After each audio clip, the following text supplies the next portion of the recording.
జగన్, చంద్రబాబు, రేవంత్ రెడ్డి జైలుకు వెళ్లినప్పుడు నేనెంత అన్నారు డైరెక్టర్ రామ్ గోపాల్ వర్మ. వైసీపీకి తనకు సంబంధం లేదని, కానీ వైఎస్ జగన్ అంటే ఇష్టమని వర్మ తెలిపారు. చంద్రబాబు, పవన్, లోకేష్ గురించి కూడా వర్మ స్పందించారు. తనకు ఎవరి మద్దతు అవసరం లేదని, అసలు తప్పేంటో కోర్టులు చెప్పాలని కోరారు. భవిష్యత్తు గురించి తనకు భయం లేదని, తాను ఏ విషయాన్ని సీరియస్ గా తీసుకోనని చెప్పారు.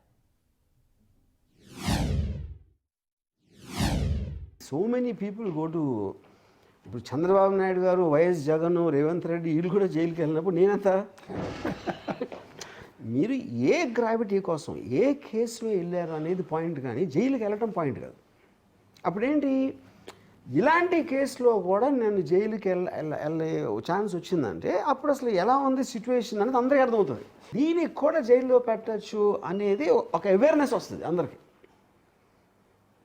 అంటే ఎంత స్ట్రేంజ్ కేసు అని అప్పుడు it will become everybody story. అప్పుడు అంటే అది వాళ్ళ ఉద్దేశమా, ఇలా పెడితే జైల్లో పెడతాం అంటే అప్పుడు ఎంతమందిని పెట్టగలుగుతారు? అన్ని పార్టీలు చేస్తాయి కదా, అందరూ పొలిటికల్ లీడర్స్ తిడతారు, బూతులు తిడతారు, వాయిలెంట్ థ్రెట్స్ ఇస్తారు, చంపేస్తా అంటారు, ఎముకలు ఎరగొడతా ఉంటారు, పరిగెత్తిస్తూ ఉంటారు, అన్నీ చెప్తారు కదా, అందరూ చేస్తారు. ఎవరు చేయట్లేదు? చాలాసార్లు ఇంటర్వ్యూలో కూడా చెప్పాను, ఐ స్టాండ్ బై దట్. నేను అసలు పార్టీ అంటే నాకు తెలియదు.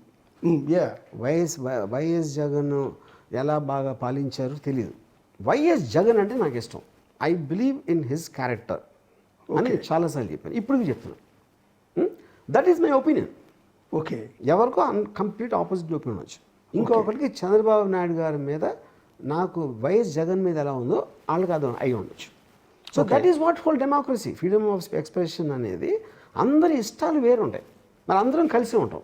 మనందరినీ కలిసి మీ ఇష్టం కరెక్టా కాదా, ఇష్టాన్ని చూపించడానికి, ఆ ఇష్టాన్ని చూపించడానికి ఏ ప్రాసెస్లో చూపించాలి అనే దానికి జ్యుడిషియరీ ఉంటుంది.